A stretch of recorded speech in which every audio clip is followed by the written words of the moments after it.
So let's go ahead and install some indoor-outdoor carpet together. What's good, everybody? It's Carpet Mike from CarpetExpertBlueprint.com, and in this video we are going to go through each and every step of installing indoor-outdoor carpet. This was in a 6x30 closet by hood standards in Cleveland. That's a bedroom right there, but this was a walk-in closet in a bungalow.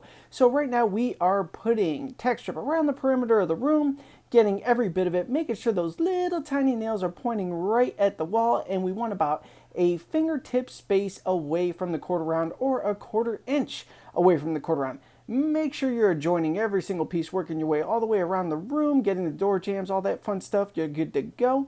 Next, we're going to bring in the padding. We're going to get that unrolled here. Fortunately, the beginning part of this, I was able to just unroll it straight up at it was a little over 6 feet at one point actually, so I was just able to unroll and go. And then it gets a little bit narrower further down, as you'll see in a second. I'll work my way across here, adjust that camera for you, get the pad unrolled all the way down, and it was the perfect size shot to get this section of room done. So once we get this all unrolled and ready to rock, we're going to go ahead and secure it to the floor and get ready to get down to the real installation. So we got everything lined up, good to go. Got our pad stapler. Alrighty, so we're just going to go around the room stapling this down. No real rhyme or reason. Basically just hit the perimeter and any seams you might have in the pad with the pad stapler. Once it's all secured, trace the tack strip with your knife there. Get it all trimmed in so you're good to go. Basically want it like a hairline gap trimmed back from the padding. So when you kick, it doesn't stretch the pad onto the tack strip. Just enough to have that gap stop and you're good to go. So now we got the carpet in. We're actually doing a 2-piece carpet in here. We split the roll and we're going to go ahead and put a seam in the middle. I'll show you how to do the seam in another video.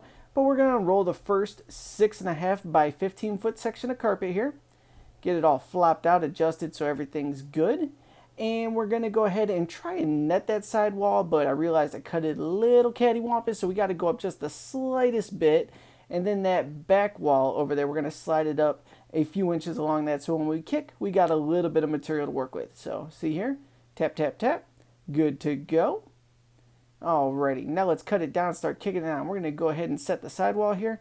I'm going to trim and tuck that there so it holds into place for me. I don't have to worry about it popping off. Now I'm going to the opposite wall, and I'm rough cutting everything down. Now just kicking and locking that opposite wall on. And when you're using the kicker head, just keep it a few inches back from the tack strip. You'll kick and it'll secure it with your thumb, and you'll be good to go.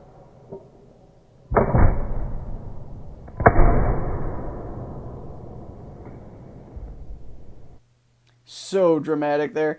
Just stretch around the room there. I want to get you a close up in the corner so you can see what it looks like to actually kick it on. You see how I'm adjusting the kicker to the right location, kick it and push it down with my thumb.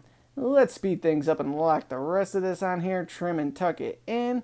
Working our way around the room once again, and once this one half is finished, we could jump over to the other half, bring in the secondary piece, and start locking that on.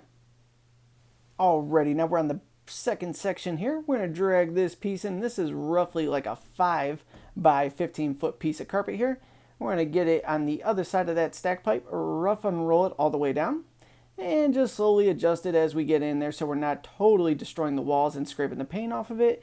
It's a closet, shouldn't be too worried about it, but you still want to act like you care just a little bit to get things done. And once that's all rough unrolled there, I'm going to go ahead and cut around that stack pipe. Another video will show you how to do that. And we're going to seam it back together as well as the main seam. So now that we got all that on, we're going to go ahead and boom, boom, boom, lock on one half. You see there with the stack pipe, we already burned that seam there. Trim and tuck this half, then we're going to jump to the other side and start to trim and tuck and stretch all that funness on the other half of the room here. So let's go ahead and finish up this section here. Trim, trim, trim, tuck, tuck, tuck. Everything's good. Now I'm on the opposite wall, tucking all that in, which was clearly already locked on. I'm going to trim that section, tuck that in right there. Jumping from corner to corner, ultra fast mode here. I hope you get the point, and if you don't, you could comment below with any questions about what we have going on here. But just stretching on the final half there, trimming and tucking that in, and getting the ultimate result. Now, like I said, I got a follow-up video for you on this where I'm going to show you exactly how to cut and seam this the total heck and whack style that I do. But here's the final product coming up right now, and that's all there is to it. As always, appreciate you tuning in. I'll see you on the next.